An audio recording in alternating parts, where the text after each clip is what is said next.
Hello, you wonderful people, and welcome to another episode of SuperFantaFi. This being a show where I talk about TV shows of the supernatural, fantasy, and/or science fictional genre. For today's episode, I'm going to talk about the Season 1 finale of Fallout. Great season finale. A lot of really interesting things went down in this episode, so let's break it down. Well, first and foremost, I love how, it's not even just 4 storylines, how they all finally converge and we get so many answers. There's still plenty of questions as well. Like, the biggest one I walk away from is still understanding how Moldaver is still around and about. Like, Vault Tech, it's understandable because we find out about Bud's, which I'll break that down in a little bit, but they having access to that makes sense. But it's like, how has Moldaver been around for like the past 200 years? Once again, she's not a ghoul, she's a regular human. So either she secretly has access to one of those things, like I said, it seems like Bud's Bud. I don't know if it's like something specific, like a special chemical that's in those tanks.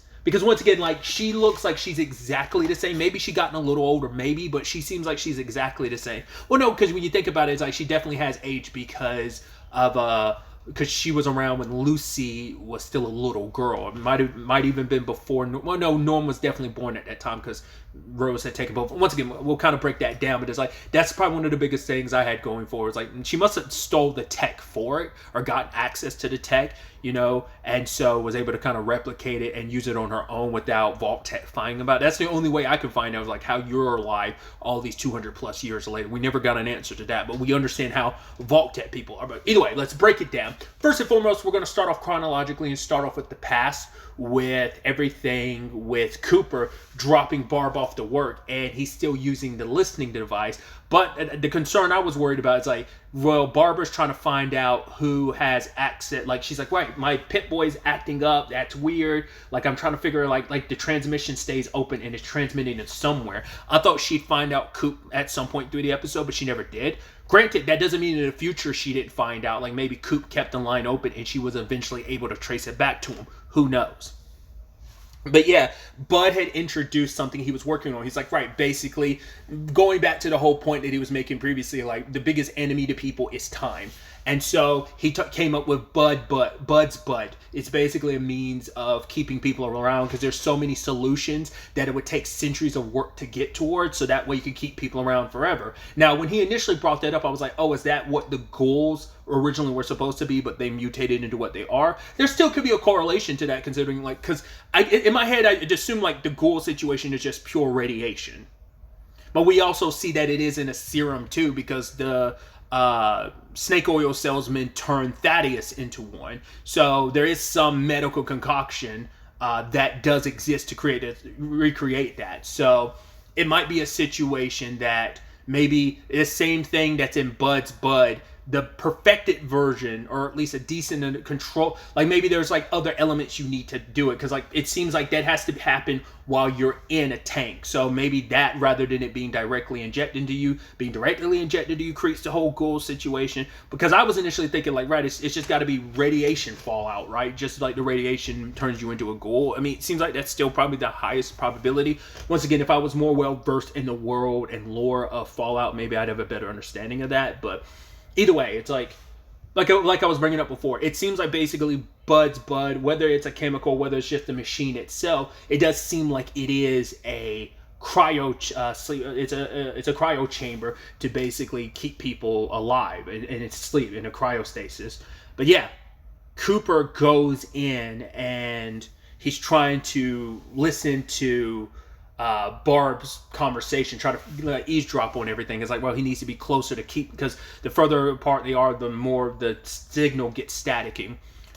I didn't realize who was there welcoming him into the office. Like, oh yeah, the moment she was like, hey, you want to meet Henry? I was like, Henry? I was like, isn't Hank short for Henry? I was like, he's about to meet Lucy's dad. And lo and behold, that ended up being it. But it wasn't, what solidified it even more was when the person he was talking to, he was like, yes, thank you, Betty. I was like, as in Betty that we know? I was like, does she look at, I was like, it didn't seem like it was the same actress. It's not. I was like, interesting.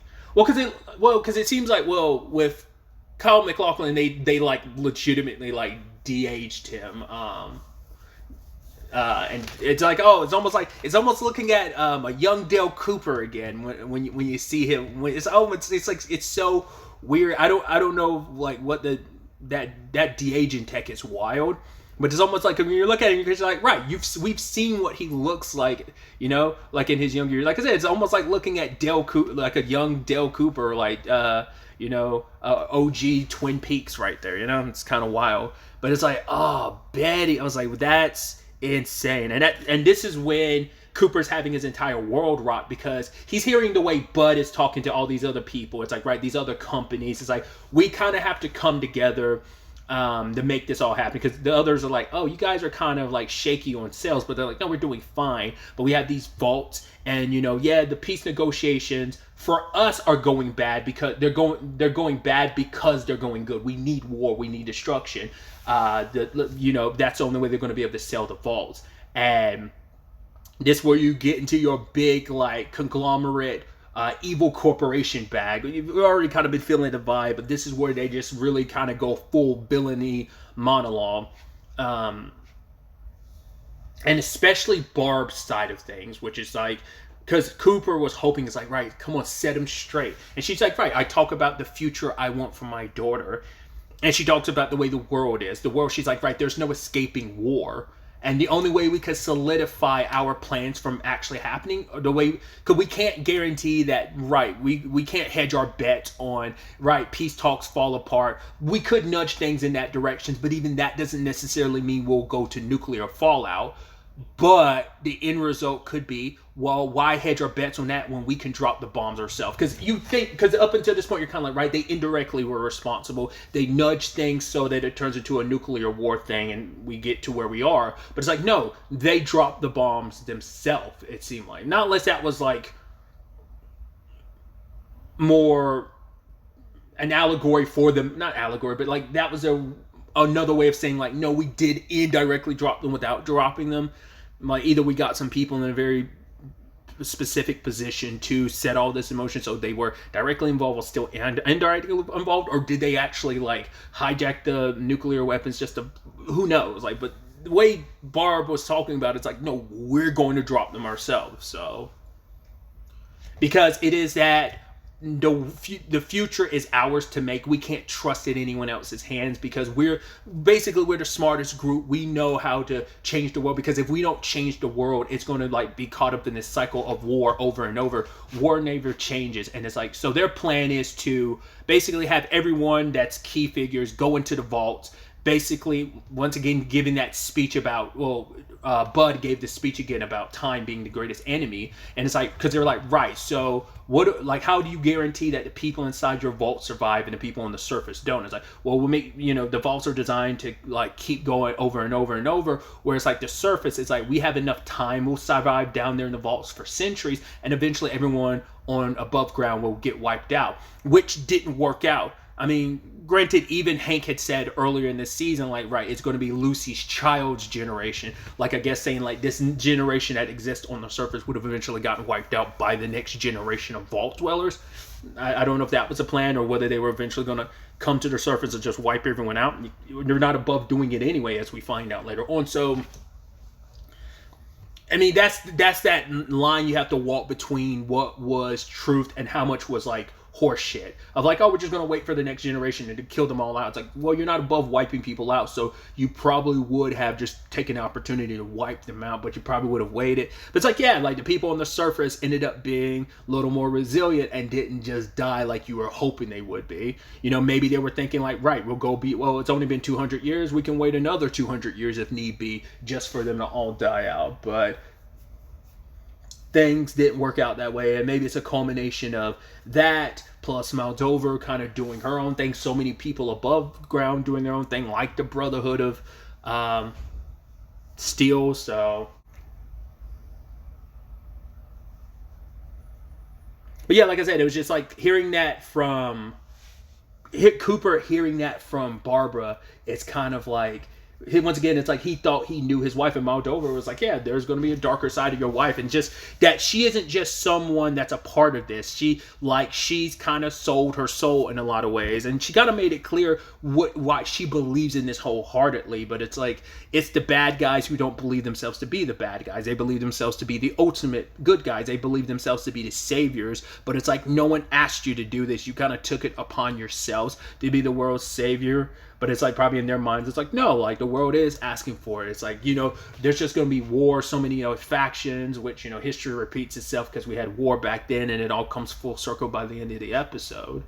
But what we also learned that they are giving certain companies, like, you get certain number of vaults, because there's like hundreds of vaults scattered across, over 100 vaults scattered across the US.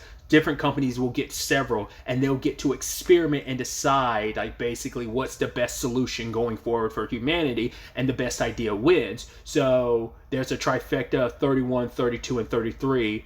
I think that was Vault Tech's. That one is Vault Tech's idea, but then I wonder if I'm curious if some of the, like, other companies, they were throwing out ideas. I'm wondering, like, those experiments. Well, like we found out with 4. I wonder who controlled 4's experiments, because there was someone talking about, like, super soldiers and stuff like that. So I don't know if that was what 4 was about, but a lot of those are probably from the video games. Those are probably references to vaults that are from the game. So, but we have a better idea of what, because the big thing from last episode trying to understand was, well, if that was what Vault 4 was about, what was Vault 31, 32, and 33's experiments? And now we find out, but we'll get to that when we talk about Norm's side of things. But, so that was interesting. And kind of fast forwarding to present day, we'll start off with Lucy. Lucy making her way to Moldaver, and there's her dad in a cage, and she talks to Moldaver, hands over the head. She's like, I even thought about putting a grenade in here, blowing this all up, after, because Lucy isn't the same doe-eyed person that she was. Like, that, the journey has changed her, that's the classic hero's journey of her being a little more jaded, but being like, right, still being herself without changing too much, but having changed along this way. That change has also motivated her even more to stay who she is. So it's like, right, let's be civil. I'll give you the head, and I'll give you back my dad. It's like, oh, do you want to know how I know your dad? It's because it turns out that it's like, right, your dad isn't from the vault. He's not a person. He wasn't born in a vault like you and your brother were. Turns out he is from the surface because he's from Vault Tech. He's one of the Vault Tech people that was basically on ice for the past, not 200 years, because they eventually woke up, but anytime they needed someone for the overseer position and stuff like that to orchestrate their plans, it's like they woke the people up. So it woke him up some time ago, because that's why he looks a little older too, because he actually did age while he was awake, him and Betty, for example.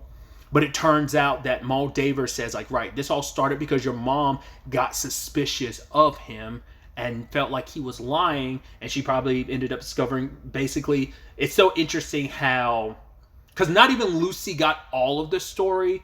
Norm's figuring some stuff out that Lucy doesn't, like, she hasn't seen all the, like, buds things, like those, like, cryo sleep chambers and stuff like that. So, like, he's getting some of the information while she's getting some of it as well. I think she's probably getting the majority of it. Yeah, she definitely found out the most about their dad versus Norm, but, well, I'll go ahead and coincide it together. Norm is finding out that all of Vault 31 is complete and utter horseshit. There is no Vault 31. Technically speaking, Vault 31 is where all the Vault Tech people are being kept. And so when they need someone, and they've only, like, at least from what the list we saw, only 7 people have been activated. That being Betty, like, Stephanie, and Hank are amongst them. But there's still, like, a shit ton still sleep, which I'd wondered, like, does that include Barb and Janie? Because I was wondering, like, that was a big thing too, of, like, who is Cooper looking for? I was like, is Janie still alive? Did she become a ghoul? Because the last time we saw Cooper as a human, timeline-wise, he was running away with Janie from the explosion. So it's like, did she turn into one? But he's looking for his family. So it's like, well, we know Barb probably got into the vault and probably brought Janie with her. So when did Barb wake up? When did Janie wake up? Because I don't see their names in the awake list or activated list, so they're probably still asleep. So Cooper and, well, everything will probably lead back to Vault 31, 32, and 33 in the end result, but nevertheless. Well, maybe not. like I said, maybe that's a more recent list of who's activated currently, and or because I'm also stupid. That's in Vault 31. Like, there's probably because I guess in my head I'm assuming like everyone that's Vault Tech related that's been under slumber is there, but it's like no, it could be like there's other, like she could easily be in a different vault. So there's probably Vault Tech people in other vaults as well. But I think I just assumed everyone was in 31, but I don't think they are. So Barb and Janie could be in a different vault and having woken up some time ago, so they could have gotten older. Janie might not be a little girl anymore. She might be either a teenager or a full-grown adult. So there's that. Or it could be a situation of they are still like asleep currently. Who knows?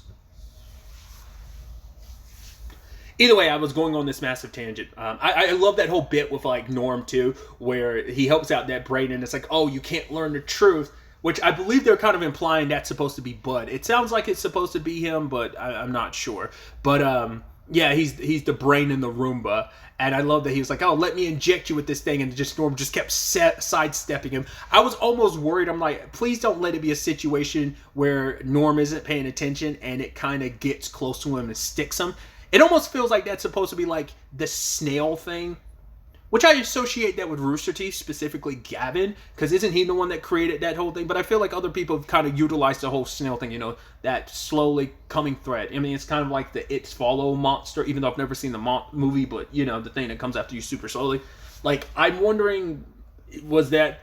I wasn't reading too much into it, but it's like, yeah, it's a brain in a Roomba. It's can only move so far, but I love that type of notion of, yeah, like, here comes impending death, or at least it's going to knock you out. But because I was like, oh, when he pulled it out, I thought like, oh my god, he's going to shoot it and you're going to get injected. But it's like, no, he doesn't have that capability. All he can do is jab it into you, so he needs to be an extremely, extremely close quarters range to be able to inject you. But yeah, like I said, at the same time, Norm's finding all this out. Lucy's finding out the truth too about, it turns out that Rose tried to run away with Norm and Lucy. So the memory that Lucy has where she's like, oh yeah, the sun felt so real, but then it's after her mom died, she's like, oh, that's where it felt a little dim, because she thought like, right, my mom brought the brightness to like this, but it's like her memories were so, like, she was so young at the time, she didn't really understand everything. And it's like, right, you really were on the outside because her mom had brought her to Shady Sands, so she had actually been there before, and basically their father found out, grabbed them, and basically burned Shady Sands to the ground, because once again, we know that they were rebuilding society, but it wasn't to the liking of Vault Tech as it got brought up. They do not like competition. They always crush competition, because we go back to what Moldaver said, which is relevant to this episode too. She was working with companies on making cold fusion infinite energy, and they bought up every company she worked for, just to kind of like nip that in the bud. Once again, it's like they don't want a permanent solution, and at least they don't want anyone else being responsible for the permanent solution, because they have to be the permanent solution, because their permanent solution is an end-all be-all greatest plan ever. That's kind of their perspective on it. And so Lucy's finding all of this out. Like, now it's like, right, Shady Sands, what happened to Maximus's home is like because her dad did it. It's like finding out what kind of monster her dad is. And it is that thing of, once again, everyone's kind of the villain, everyone thinks of themselves as the hero of their own story, and everyone's kind of a villain in their own right. They believe so wholeheartedly that they're doing what's right for the people. Moldaver's done some terrible stuff in the grand scheme of things for her ambitions as well, but it's like they're kind of freedom fighters. They're here for the greater good. They don't say anything, but I was curious. It kind of felt like when we were getting that flashback with Rose and Moldaver, I almost halfway expected them to kiss, because I was like, were they lovers? Like, is that what happened there? Because like at the end, what does Moldaver do? She like grabs Rose's hand. So I was like, is that kind of confirming that they were an item? Like there was something there, but maybe not. Maybe it wasn't even like, maybe they were just like, we're allies and good friends and believers in the mission that we're trying to accomplish. It is sad. I thought that was a twisted reveal, because you're like, okay, what happened to Rose? You're like, right, he killed her. It's like, no, didn't just kill her. She's over there at the table. I was wondering why that ghoul is sitting there.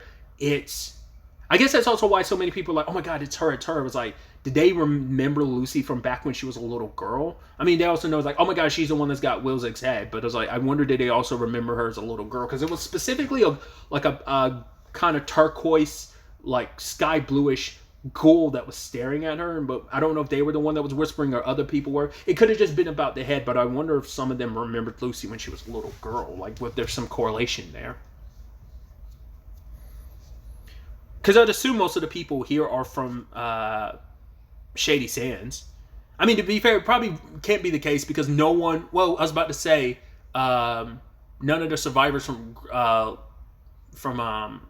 the survivors from Shady Sands that ended up in Vault 4, none of them recognized Lucy. So she was probably mainly around Moldaver, probably kept super hidden. But so that probably nips that theory in the bud of what I was kind of saying, wondering if that was the case.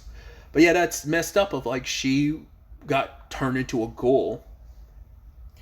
And he's like, and like once again, he's so about this that he's like, right, your mom stopped being your mom the moment she took you. And it's just like, Jesus, like he thinks Lucy's going to like really be all about this. He's like, right, you came all this way. You went through everything you went through for me. Like, meaning like, right, we're going to move past this. This is for the greater good. You're my daughter. It's like, yeah. And it's just kind of like, Lucy's talked about how she would like, doing certain things, still in that fusion core. Last episode, she was like, yeah, we keep that. I'd be a disappointment to my dad. You know, it's like who he raised her to be. And it's like, cool, everything that you are is exactly what your father isn't.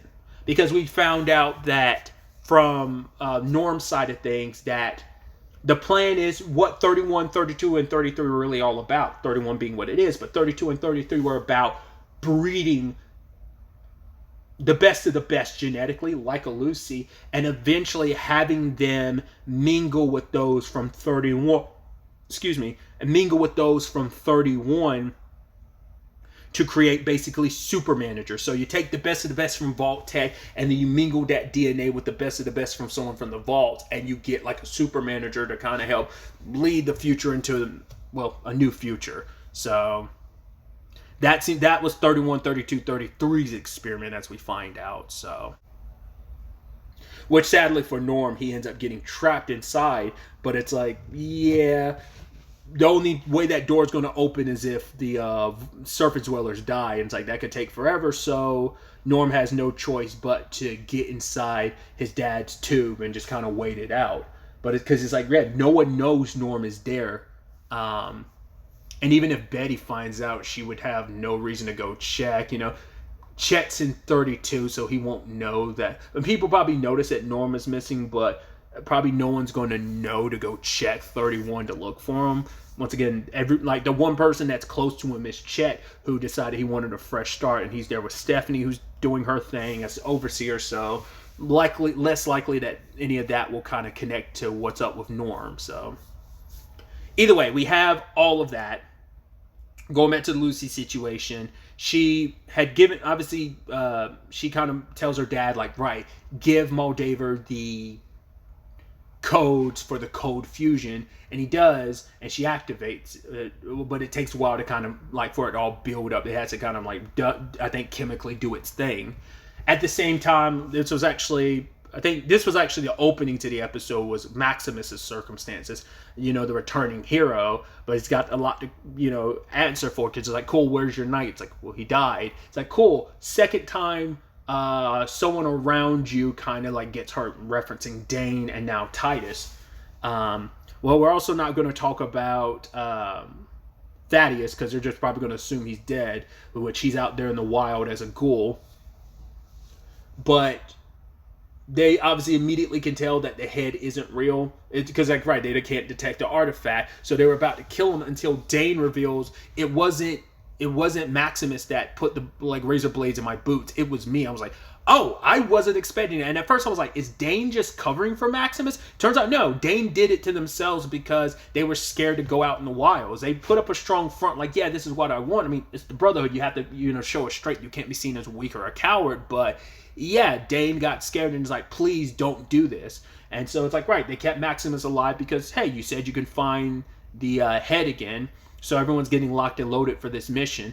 It's interesting too because like the head of everything, it's like cool. So what happened to Titus? It's like he died running away, which he did. But the guy's like, yeah, the Brotherhood has fallen from what it was. But you and me, we can create a new home. And Maximus, that's all you've ever wanted is a home. Like the fact is, I will lead the new Brotherhood that is born, and you shall be one of its swords. But it's like Maximus doesn't want that. You know, he found something better outside of the Brotherhood. The Brotherhood is all he knew. Like once again, he saw that like knight, which I'd almost wonder is that the head of the knights. But I mean, maybe that's not the point. Like because the whole point was about how people coveted power and stuff. And it's like you saw an opportunity to grab power. Power isn't given, it's taken. It's a lesson you learned. And that's a lesson that the Brotherhood needs to be reminded of, is kind of the whole spiel. So I wonder, was that dude the one that was in the knight armor there when after Shady Sands? Or was that just some random knight because it doesn't matter who was underneath it, just what it inspired in Maximus, that he could be strong and feel like he belongs, like he has a home, but he found something outside of being a knight and something outside of the Brotherhood, and that being Lucy, you know, a peaceful place where just death and destruction doesn't have to be, you know, he escaped the remains of Shady Sands, and now like everything that the Brotherhood is up to is like he doesn't believe in that. So he even tells that to Dane, saying like, right, I found someone, I'm going to go live with her, it's going to be a peaceful place. But Dane is like, there is no peaceful place, and there's no leaving this, no matter what you do. Like, this world, like, not the moment we became a part of this, I mean, you are branded, you will always be a part of the Brotherhood. If you try and run, that's just going to be an issue in itself. You'll be dragged back and probably executed, but it's like, you can't leave what's kind of been created. And then that kind of comes to fruition at the end of the episode, but we'll get to that soon enough. So, once again, at least these Maximus and Lucy storylines collide as the Brotherhood moves out and makes their way to Moldaver's place, and it turns into a full-blown fight. Felt bad for that first dude who fell out their helicopter or their flying vehicle and got slashed up got turned into mincemeat. Not even mincemeat, got turned into a bloody mist by one of the propellers. But yeah, like the moment they hit the ground, it's just death and destruction everywhere. I mean, we saw the bodies pile up at the end.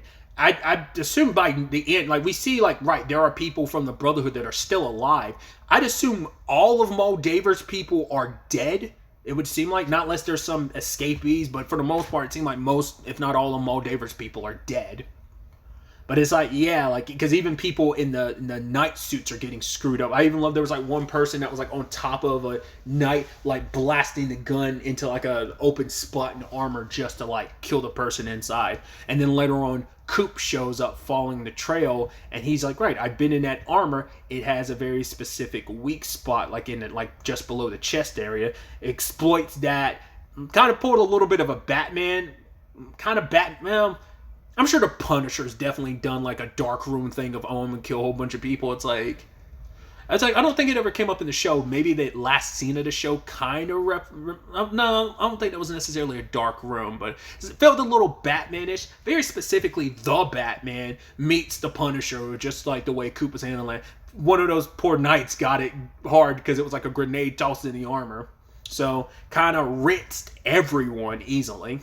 And so this is where like our three stories of Lucy, Maximus, and Cooper collide, where Lucy's trying to decide what she's going to do to her dad. My thought was that she was going to like set her mom free and basically sick her mom on her dad. I thought that was going to be like the poetic justice of it all. But no, Maximus shows up, frees her dad, but then it's like, no, my dad's a bad guy. He's the one that was responsible for Shady Sands. Bastard got inside of the armor, and he's going to take Lucy after he knocks Maximus out. And she points the gun at him and is like, you're not going to do it. I'm your father. You can't pull the trigger on me. And like I said, this is where I was still like, well, Rose is there, so will she do something about it? But it's like, no, she just lowers the gun. And it's actually Cooper who actually shoots him, but doesn't kill him. And it's like, oh, I came here to find out where my family is. Like, the moment I heard Lucy's name, I was like, could it be the same McLean that I know? And lo and behold, it is. Good old Henry, after all these years. And Hank took off, but that's also by design, because Cooper knew, like, right, if I let you go, you never tell me where you're going to go, but all I have to do is follow you. You're going to leave a trail behind. And he's telling Lucy, like, right, if you want to know the truth about everything, your little world has just basically exploded, got flipped upside down. And if you're ready to find out the truth, you have to come along with me. Or you stay here with your friend Maximus, because if you do, the Brotherhood of Steel will kill you and everyone that's here. So Lucy, the last thing Lucy does, and I love this kind of coming full circle for her and Cooper, is she now is in that exact same position. Well, she was already in that position in, was that episode 4 or 5 when she got, that might have been episode 4 with the ghouls, like when she had to put down Martha herself, like that. She'd already kind of been in that state, but now it's like, that was kind of self-defense. This is a situation of, like, I understand where Cooper was coming from. Yeah, he was getting himself some ass jerky from it as well, but also, hey, this was someone and you were doing them a service, because Roger wasn't going to last much longer before he went feral. And it's like, right, your mom is already so far gone, because she's probably been a ghoul this entire time and never had the means of surviving, or maybe by the time Moldaver found her, or whatever the case may be, she was already too far gone. So the only thing you could do for your mom is, put her out of her misery. That's the kindness that you could bestow upon her. So the last time we see Lucy is that she's with Cooper, and they're still keeping the dog. So that's just permanently his. Which I forgot about that. I want to say that was last episode. I forgot to talk about. The fact is, when Cooper was thinking about the past, he was like, yeah, you're not my dog. Like the one that he had previously that he was so in love with all those years ago. But it's like, yeah, kind of second runner-up in a lot of ways.